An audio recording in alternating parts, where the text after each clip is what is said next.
Between 1984 and 1985, Los Angeles was gripped by fear. Doors were locked, windows shut, as a merciless killer lurked in the shadows, striking at random. The Night Stalker, a predator who struck at random, leaving behind terror and chaos.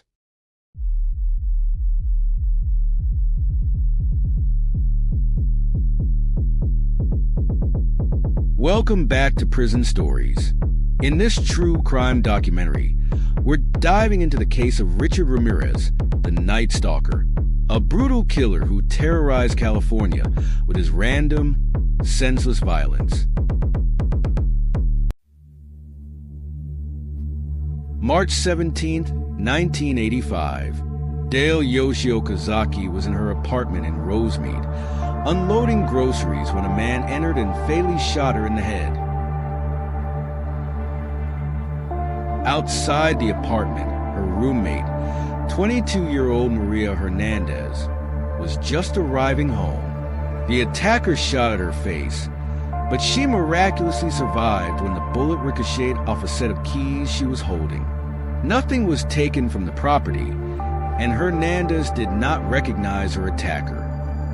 But that was not all for the killer that night, as just half an hour later, detectives learned the killer had struck again, using the same gun. He attacked in Monterey Park, where he pulled 30-year-old Siley Inu from her car and shot her twice in the chest at close range, killing her. At the time, police did not yet link these murders to a serial killer. The nature of the crimes was not typical. Serial killers often prefer more intimate methods, while shooting was seen as too impersonal and cold. On the morning of March 27, 1985, bodies of Charles Azera and Maxine were discovered in their home.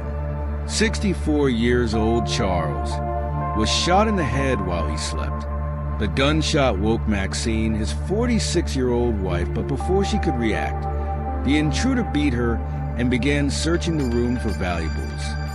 Maxine managed to free herself and reach for a gun, but it wasn't loaded. Seeing this, the attacker shot her 3 times before brutally stabbing her. This time, the killer gouged out Maxine's eyes, placed them in a jewelry box as souvenir, and left the scene.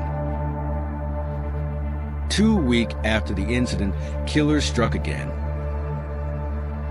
This time into the home of Bill and Lillian Doy in Monterey Park. He shot Doy in the face, beat him unconscious, and then bound 63-year-old Lillian, searched their home for valuables, and then raped her. Bill Doy dies at the hospital.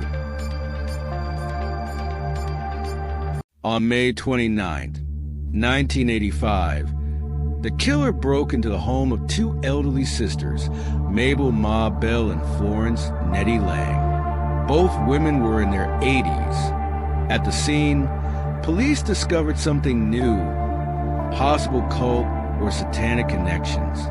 Pentagrams were scrawled on the walls, and the attacker had used Bell's lipstick to draw one on her body and in both bedrooms. After brutally assaulting and raping Bell, the intruder left the women for dead. They were found 2 days later, miraculously still alive, but Bell eventually died due to her injuries. The crime seemed connected, but the level of brutality led police to question whether a single man could be responsible. Some investigators even considered the possibility of a group tied to satanic worship or a cult. As fear spread, the press gave the killer a name, the Night Stalker. But this was just the beginning. The attacks became even more gruesome, leaving the people of California in a state of terror. Someone was stalking homes, committing rape, murder, and mutilation without hesitation. Determined to stop the carnage, police launched an intensive investigation to uncover the identity of the Night Stalker. Who was he?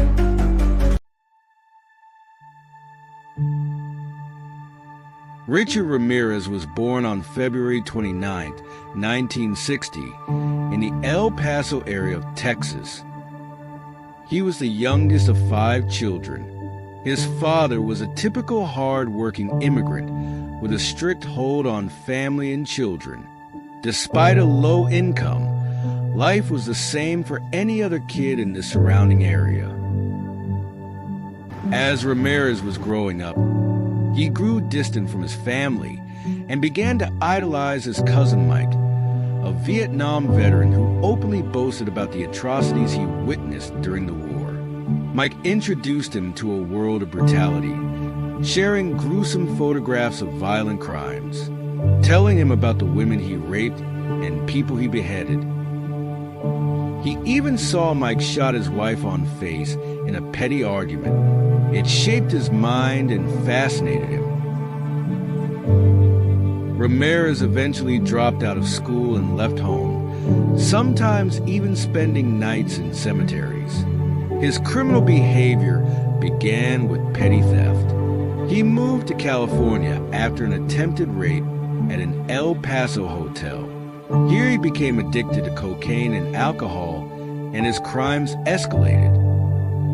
Over time, his crimes took on a distinctly sexual nature. By May 1985, Ramirez had already committed 8 murders. Los Angeles County was gripped by the terror of a vicious serial killer, leaving citizens in constant fear. Night Stalker raped, murdered, and mutilated his victims in the name of Satan. Even on scorching hot days, residents hesitated to open their windows, fearful that the killer might strike at any moment. The sale of guns increased. People were afraid even at their locked homes, yet violent attacks continued.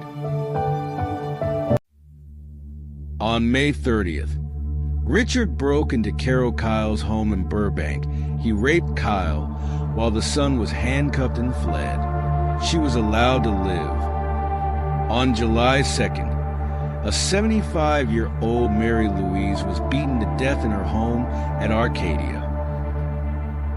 Only 3 days later, he entered the bedroom of 16-year-old Whitney Bennett. He tied her with a tire iron as she slept and tried to strangle her with a telephone cord. But cord sparked and Bennett began to breathe, and Ramirez fled. Again on 7th of July, he struck twice in one night. He burglarized Joyce Lucille's Monterey Park home, then beat her to death, leaving a shoe print on her face. Sophie Dickman, a lady in her 60s, was raped same night. He took 3 more lives before heading to San Francisco Bay Area. Into Peter and Barbara Pan's home. He shoots Peter in the head, then beats and rapes Barbara before fatally shooting her. He uses lipstick to draw a pentagram again. His actions were getting bolder, but his reign of terror was soon about to end. By now, a number of important leads were coming. Police had identified the man. They knew where he hung around. A fingerprint recovered from the review mirror stolen car used in these incidents. They knew the man. He was Richard Ramirez. Police decided to release his picture in media. August 29, 1985, Ramirez arrived in California to visit a brother.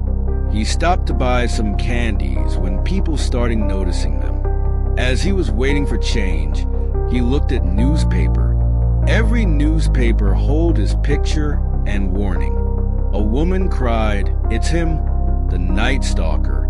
A crowd was gathered around him, beating him as he tried to flee. People were after him. Police was called. They were already on his trail. They followed 9 on call. He was sitting down, bleeding from head. Richard Ramirez's behavior in custody was anything but remorseful. In court, he often displayed a defiant and almost theatrical attitude, flashing a pentagram he had drawn on his palm. His attitude was far from remorseful. In 1989, after a lengthy and costly trial, Ramirez was convicted of 13 counts of murder, 5 counts of attempted murder, 11 counts of sexual assault, and 14 counts of burglary. He was sentenced to death. While on death row at San Quentin State Prison, Ramirez continued to embrace his infamy. He remained unrepentant, granting interviews where he spoke about his admiration for Satanism and his views on life and death. It's unfortunate, but people were drawn to his defiant and haughty looks. He even received fan mail in prison. He even managed to woo and marry Doreen Leoe in 1996 while in prison. He died at the age of 53 while still on death row. Ramirez's story is a chilling reminder of the depths of human depravity, how evil can sometimes wear a grin, taunt the world, and still meet the same inevitable fate as anyone else. No matter how much Ramirez glorified his own mythology, time reduced him to what he always was: a man, not a monster, and one who ultimately couldn't escape the slow march of justice. Thank you for watching Prison Stories. If you liked the video, don't forget to like, share, and subscribe for more gripping tales from the world of crime.